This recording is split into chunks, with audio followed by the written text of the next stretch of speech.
Have you ever asked yourself if a tiny flashlight or a band-aid could take a chaotic situation and make it just a little bit calmer? Today, we are going to talk about the things that I think all women should be carrying as part of your everyday essentials pack list, and we're going to cover the 4 surprising questions that you need to ask before you build your own EDC kit. If you've been in this prepping space at all or for very long, you have probably run across the term EDC kit or everyday carry kit.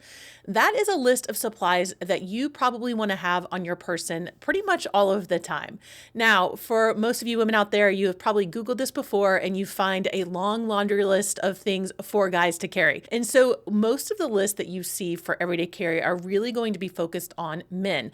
Today, what I want to do is just talk about everyday carry for women. And here's the good news, ladies. You probably already have a tool that you use most days for your everyday carry, and that is your purse. So we're going to talk about how to build an everyday carry essentials list that you can carry in your day-to-day purse. The first thing I want to say is there is no one right way to build an everyday carry kit. An everyday carry kit really is a personal kit that gives you a sense of comfort for the kind of emergencies you expect to face. It has to fit your lifestyle and it has to fit the kind of things that you are going to do on a regular basis. If you are thinking about building your own everyday carry kit, there are 4 important questions that you need to ask yourself to determine what you want to actually put in that kit. The first question is, what am I preparing for? What is it that you want to actually be ready to respond to in an emergency situation? This could be a power outage at work, getting stuck in a store. It could be a minor injury, and it could be something as scary as an active shooter type of event. Again, you need to decide what it is that you want to prepare for so that you know how to build your everyday carry kit in a way that is going to make sense.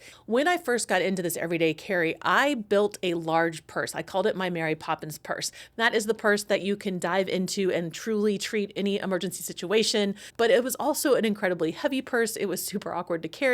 But as I got into this prepping space, I kind of started thinking through absolute worst case scenarios. What is it that I could face in an emergency situation that I would want to have gear for? And so I built my initial list off of all of those types of things. Now, here's what I'm going to say. If that gives you a level of comfort and that is the kind of purse that you want to carry around, go for it. More power to you.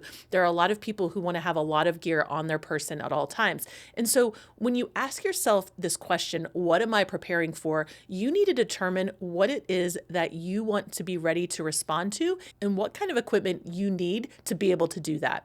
That leads me to the second question, which is what will give me a sense of comfort for me to carry every day to know that I am ready for one of those emergency situations? Now, this is probably a question that you won't see on most EDC kind of lists or guides. And that is because I think for a lot of guys, it's about the gear, right? It's about the cool tactical things that they can strap to their ankles or put on their belts or stick in their pockets. But I think for women, when we think about our everyday carry, we are really trying to come up with supplies and a list of things that is going to give us a sense of comfort and a sense of calm in an emergency situation. Ask yourself, what will make me feel more calm if something crazy is going on around me? And for each of us, that answer is going to look very different. And only you can decide what is going to make you feel calm. Again, that may mean packing everything in the kitchen sink into your purse and always having a larger purse or backpack with you pretty much at all times. It may be doing what I do, which is carrying a small purse and knowing that I can get to additional supplies that are stored in my vehicle, in my office, or at my home. The third question you need to ask is, does this make sense for my lifestyle? And I will tell you the reason that I ask this question is because not all of us work in an area where we can carry a large purse day to day. I was in the military for a long time and I did not carry a purse with me because it just wouldn't have been practical. I carried a very small wallet, which I'll show you in a minute, that I always kept in a pocket in my uniform.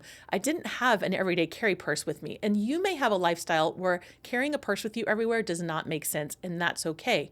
You just want to have a plan for your lifestyle. Where do you store your kit? Maybe it's not in a purse. Maybe it is in an office supply bag that you keep in your locker at work. Maybe it is a bag in your car like I carry, which is my get home bag. Again, your everyday carry kit has to make sense for your lifestyle, and you need to determine what that is. So I want you to pause, and when you're building your list for all of the things that you want to carry, again, in the back of your mind, just ask yourself, does this make sense for my lifestyle? The fourth question is probably the most important question, and that is, am I willing to carry this every day? The whole point of an everyday carry kit is exactly what it sounds like. It is a kit that you carry with you. every day. And so sometimes there are going to be things that you might want to have for a one-off visit, for a trip to the amusement park, for a trip to the store, for a trip when you're flying. Go see my TSA EDC Kit video. There are going to be things that you are going to want to carry special gear for. But when we're thinking about this everyday carry kit, it really is those items that you want to make sure that you have with you every day. So once you've asked yourself those 4 questions, then you can create a list that really makes sense for you, for the emergencies you want to face, for the comfort level that you want to have, for the lifestyle that you have, and for the things that you actually want to carry every day. Now, I know some of you still want a great list. You can see a list of links below that I carried in my initial everyday carry purse. And the reason I put the link to those items below is just to kind of get your creative juices flowing. Maybe you'll see something on that list that you hadn't thought of, or something on that list that you want to make sure that you include. It's not meant to be the one-stop shop. It's not meant to be the directive for what you should have in your kit.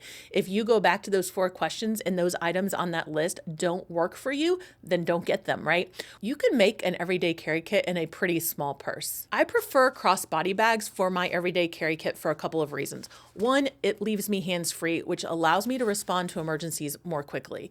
2, I tend to conceal carry, and having a crossbody purse makes sure that I never accidentally lay my firearm down in a place where it is not physically on my body. So if you plan to conceal carry, please consider using a crossbody purse or some kind of purse that you know you can't accidentally put on the back of a chair, leave sitting somewhere. You want to make sure that you maintain access to that firearm if you are going to carry. I also really like a small purse because, quite frankly, I don't love carrying a big purse around. It turns out that Mary Poppins style bag is not my lifestyle, and it is not how I like to respond in my day-to-day stuff. And so now I have a very skinny down version. The first things that I carry in my purse are probably the things that you carry, and that is my wallet with all of my IDs and my cards and my keys. Now, why do I bring this up? Because this is part of your everyday carry kit, and it is going to add to the weight of your bag no matter what you use. And so you want to think about these as your everyday carry as well. I always carry cash with me in my purse as well. Cash is one of those things that is perfect for emergency situations. So wallet, keys, cash, those are foundational. I carry those with me at all times. But there are a few other items that I tend to keep with me. I've put a little first aid kit together in an old gum box. So if you've ever used Extra Chewing Gum, this is one of their boxes. It makes a great little case for a small kind of first aid kit. Now, this is an absolute what we call boo-boo kit. This will not treat anything significant. It has Band-Aids, ointment, and cleansing wipes, things to just clean off a baby cut, a baby scrape, something like that. Because quite frankly, that is the most common things that we are going to face on a daily basis. The next thing are just kind of what I'll call hygiene items. So that's medicine for my stomach, wipes for cleaning my hands, etc., and then chapstick, because quite frankly, I hate chapped lips and I almost always carry chapstick with me. Sometimes I throw in a small thing of hand lotion if my hands are dry or I'm really in winter weather. And then I also carry my handy dandy folding pocket knife because quite frankly, I always need a knife on me for a variety of reasons, mostly honestly to open Amazon boxes. So a knife pretty much goes with me everywhere. I also tend to conceal carry when I'm out and about, and that means that I keep my Sig Sauer P365 with me. I am licensed, I am trained. If you are going to do conceal carry, please make sure that you are doing those things and that you feel comfortable. Also make sure you know the laws in the state that you live in. And if you are traveling, make sure that you understand the laws in those states as well so you don't get yourself into any kind of trouble. That's it for today, guys. Until next time, let's be prepared, not scared.